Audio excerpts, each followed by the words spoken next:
previous lecture have learned about selection rules for gamma radiation, okay, and multipole radiation, so on. And today we are going to know about gamma radiation. Okay, already we have discussed what is gamma radiation in previous lecture, and we can continue with that. Today's concept is gamma radiation or emission or decay of gamma radiation.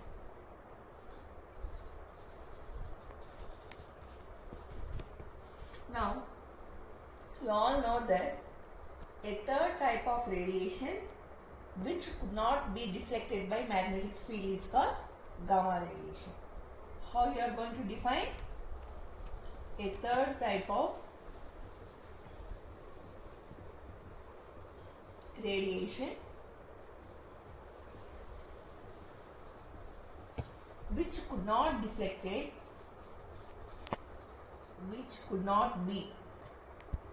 deflected by magnetic field.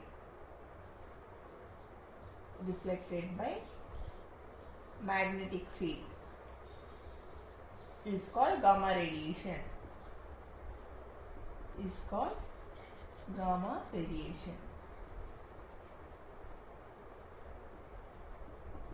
That means under the influence of magnetic field also, these rays, they are not going to change or deflect.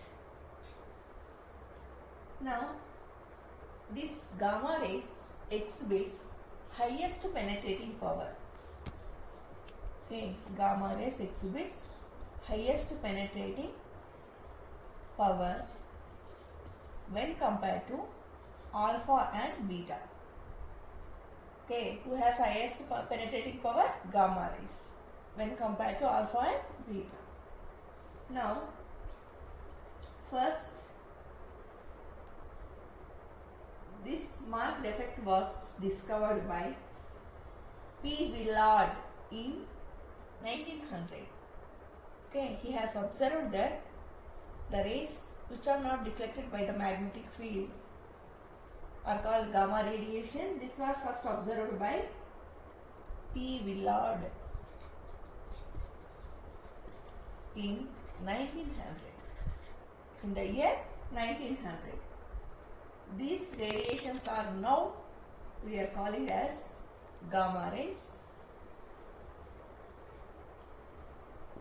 Okay, so the rays which are not deflected by any other radiation was first observed by P. Villard in the year 1900.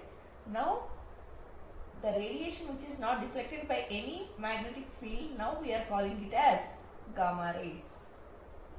Now gamma rays, like X-rays and light rays, are electromagnetic radiation but of shorter wavelength. Now you assume when a nucleus is in excited state. Okay, when you assume nucleus is in excited state. Here in the emission, in the absorption process, this is the ground state. Lower state is the ground state and higher state is the excited state. As we are talking about the emission or decay. Now for the emission or decay process, the excited state is the ground state. Okay, excited state is the ground state. And the normal state is the initial state is the excited state. That means opposite. Now they are saying that when the nucleus is in excited state, that means the ground state, gamma rays are emitted and the nucleus is usually brought to the ground state. Okay.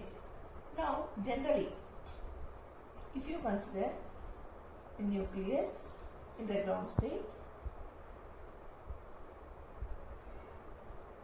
Absorption has to take place. Then the atoms will go to the excited state. Now, in this gamma radiation process or emission process, we are assuming that the nucleus is present in the excited state. Now, from the nucleus, gamma rays are emitted and the nucleus is eventually brought to the ground state. Usually when nucleus decays by alpha emission, beta emission, it is left in an excited state. Now, if it is energetically impossible for this nucleus to emit another particle except alpha and beta, assume this nucleus is not able to emit any other particle, or if it decays by emission of another particle is slow, then the nucleus decays by electromagnetic interaction. Okay, so during emission, if alpha and beta particles are not emitted, then the decay of emission by another particle is slow, then what will happen? The nucleus decays with the electromagnetic radiation or interaction. Now, let EI be the energy of excited state. Energy of excited state.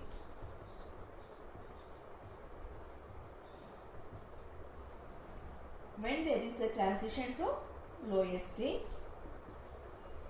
of energy EF, okay, here F is the final state. Let EF be the energy of final state. Final state. Then the change in energy is denoted by del E is equal to EI minus EF. Here EI in the sense this one, EF in the sense this one. During emission or decay process, I am talking about emission and decay process. This state will be the initial state, and this will be the final state. Okay. Now the change in energy is denoted by delta E is equal to EI minus EF. This energy delta E is emitted by 3 electromagnetic interactions. How you will get this energy? By 3 electromagnetic interactions. One is gamma ray emission, and the second one is internal conversion, and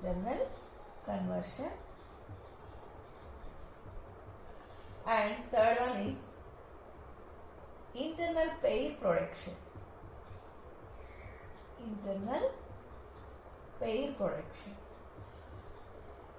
So due to this process, the delta E will be obtained. Okay, this delta E is emitted by one of the following process. Which of the following process? The first one is gamma ray emission, second one is internal conversion, and third one is internal pair production. This is about the gamma radiation. Next we are going to know about exchange force. Next concept is exchange force. In 1932,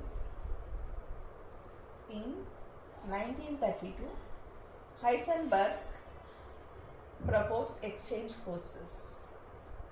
Heisenberg proposed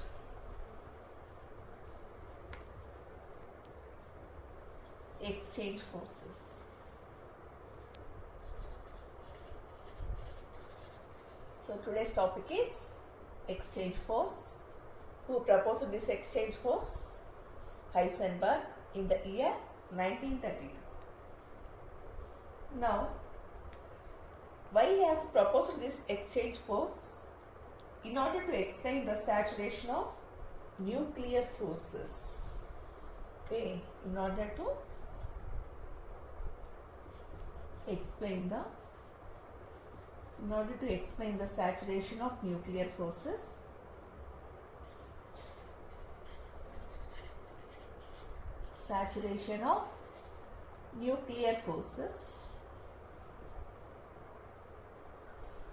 Heisenberg proposed this. Heisenberg proposed these exchange forces. Okay, so who proposed this? Heisenberg. And why he has proposed these exchange forces? In order to know the saturation of nuclear forces, he has proposed these exchange forces. Now, at the time of Heisenberg idea of exchange force, mesons were known. Okay, when he used to propose this exchange force, that time mesons were known.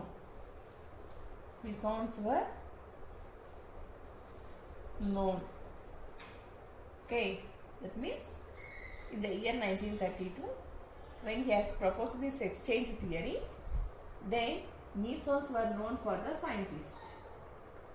Okay, and it was known that pi mesons were being exchanged. Pi mesons were exchanged. Pi mesons were exchanged. Now, at the time of Heisenberg's exchange force idea, only mesons were known and pi mesons were exchanged between the nucleons. Exchanged by nucleons.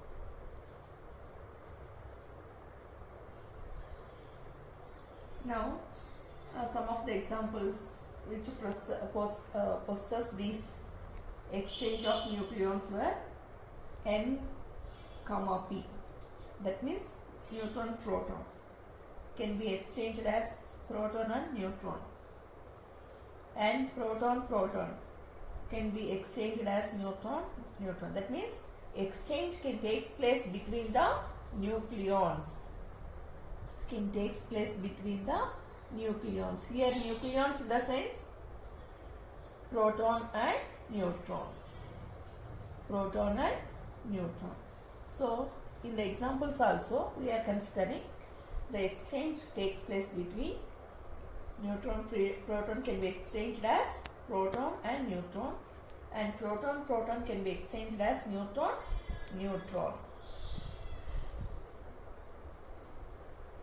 Okay, now proton and pi meson. Proton plus pi meson, proton can be exchanged as neutron plus pi plus meson and neutron. Now another example is proton plus pi naught meson, proton can be exchanged as neutron plus pi naught meson and neutron.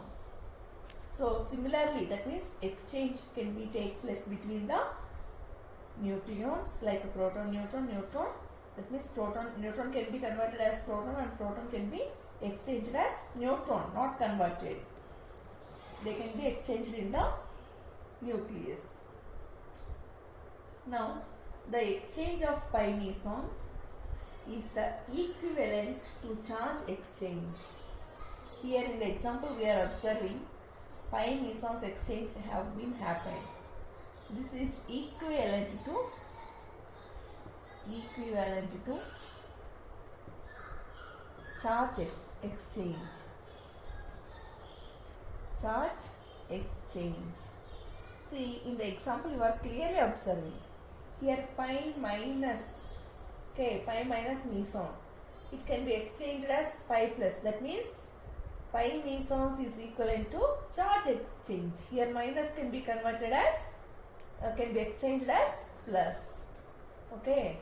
So, pi mesons exchange can be equivalent to the charge exchange. Now we are going to consider the Schrodinger equation for the two particle system. The Schrodinger equation for the, consider the Schrodinger equation for two particle system. Two particle system. For an ordinary central force, for an ordinary central force, and can be written as in terms of Hamiltonian operator and potential function, and it can be given as h cut square by 2m. That means we are expressing this Schrodinger equation in terms of central force and potential function, and it can be written as h cut square by 2m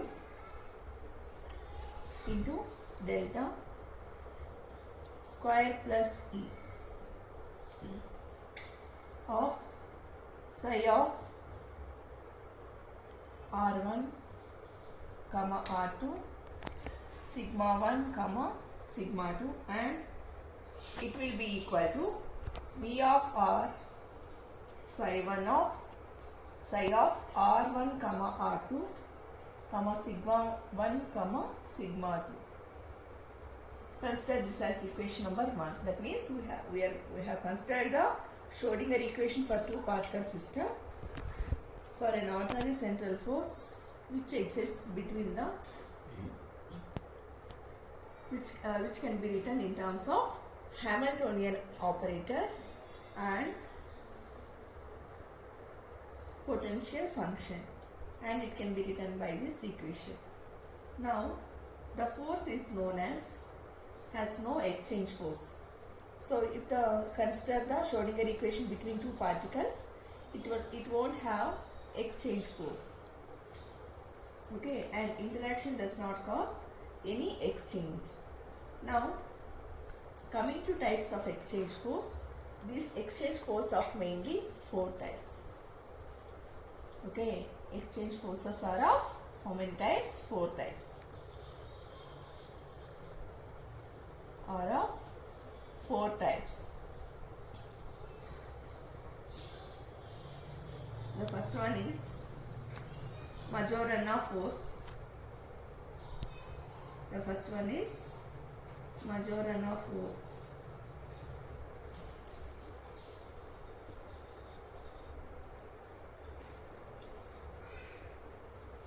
Or it is also called as space exchange force. Space exchange force. Next, second one is Bartlett force. 3 types only. Exchange forces are of 3 types. The first one is Majorana force or space exchange force. Second one is Bartlett force. Bartlett force or spin exchange force. Spin exchange force. Third one is Heisenberg force. Third one is Heisenberg force, or it is also called as space spin exchange force. Space spin exchange force. So if you consider Schrodinger equation between two particles by considering Hamiltonian operator and potential function. No exchange force exists between the two particles. Okay, this is the conclusion. Now, coming to types of exchange forces, mainly they are categorized into three types. The first one is Majorana force or space exchange force. Second one is Barlight force or spin exchange force. Third one is Heisenberg force or space spin exchange force. That means Heisenberg force exhibits both the properties of Majorana and Barlight force. So we are calling it as space and spin exchange force. Now first coming to first type of force, that is Majorana force. First type is Majorana force. Now, a nuclear force in which there is exchange of position coordinates but not spin coordinate is called Majorana force. Okay, a nuclear force in which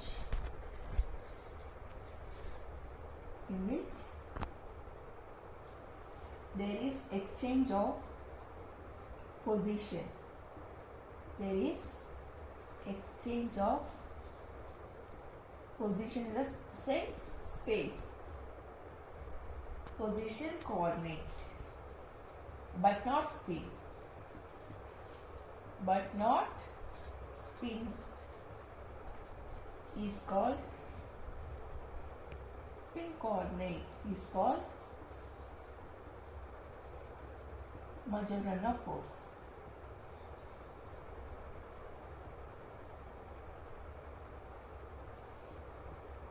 Okay, so this exchange forces are of three types. Among them, the first one is Majorana force. In Majorana force, what will be exchanged? Position will be exchanged. That means, for example, x, y you consider. Okay, after interaction, x change as y and y can be changed as x. Okay, this is the example for exchange of position coordinate, and its spin remains constant. Okay, for example, you assume it possesses spin as half. So after the interaction also, then there is no change in the spin coordinate. So the Majorana force is defined as a nuclear force in which there is exchange position coordinate takes place but not spin coordinate is called Majorana force. Now in this, first we are going to consider Schrodinger equation. That means this equation, here we are going to exchange the position. Here position is represented with R1, R2. Okay. Now we are going to consider Schrodinger equation.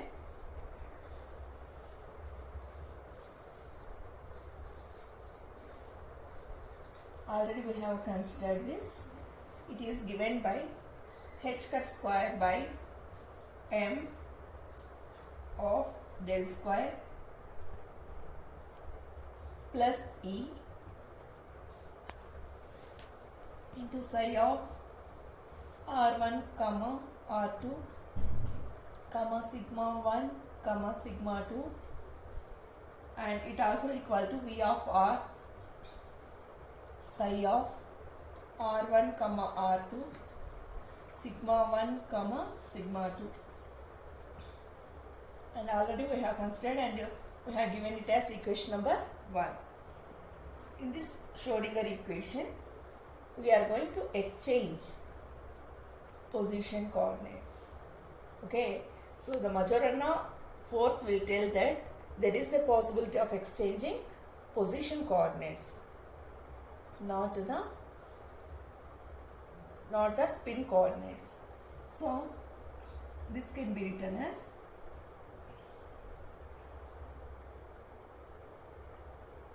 just I am going to exchange these two terms, and it can be written as h cut square by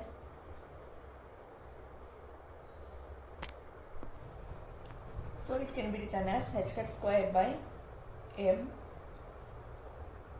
of delta square plus e into psi of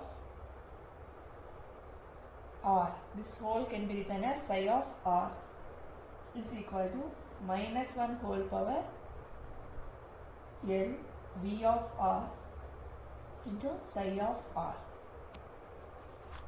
Now here this equation indicates that the force is always attractive for state of even L and always repulsion for states of odd L. Okay, so this L value always attractive for negative sign and it will be repulsive for same sign. This is about the exchange force among the Majorana force. Next we are going to know about Bartlett force. Okay, this equation represents the Majorana force. Now second one is Bartlett force. How can you define this Bartlett force? A nuclear force in which spin coordinates remains constant and spin coordinates can be exchanged whereas the space coordinates remains constant. Okay, so this Bartlett force is defined as a nuclear force in which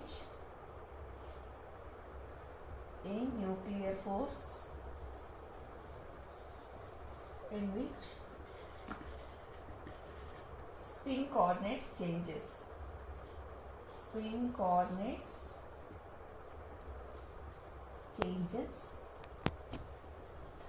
Whereas position coordinates remains constant.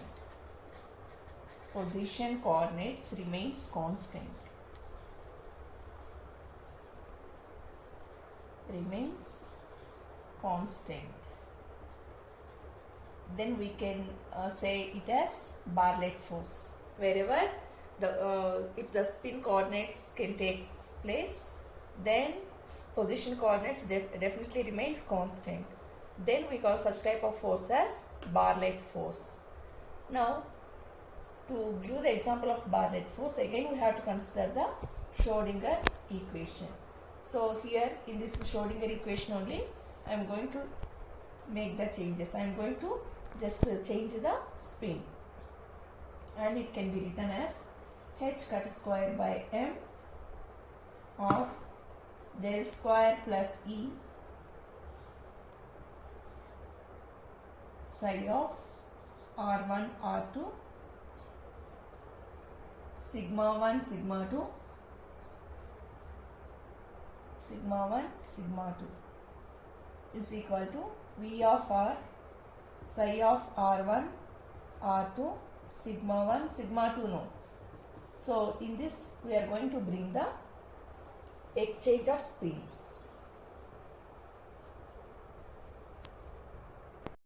Here spin coordinates is denoted by sigma 1 sigma 2. So here sigma 1 becomes sigma 2 and sigma 2 becomes sigma 1. Here whereas the position coordinates remains constant like that only. So this equation is called Bartlett force or spin coordinate force. Now we are going to know about third type of force, that is Heisenberg force. In Heisenberg force, both here R1 R2 sigma 1 sigma 2 is there. Both will change. Okay, so R1 becomes here R2 and R2 becomes R1. Whereas sigma 1 becomes sigma 2 and sigma 2 becomes sigma 1. That means how you are going to define this Heisenberg force? Both, and it is also called as space spin force. That means both position and spin remains can be exchanged. Both position and position and spin can be exchanged. So as I have said that same equation we can consider, and here just we are going to exchange R1 as R2 and R2 as R1, sigma 1 as sigma 2 and sigma 2 as sigma 1. Then we can satisfy the Heisenberg force. In the next class we will go through the parity and spin and nuclear charge of nucleus. Thank you.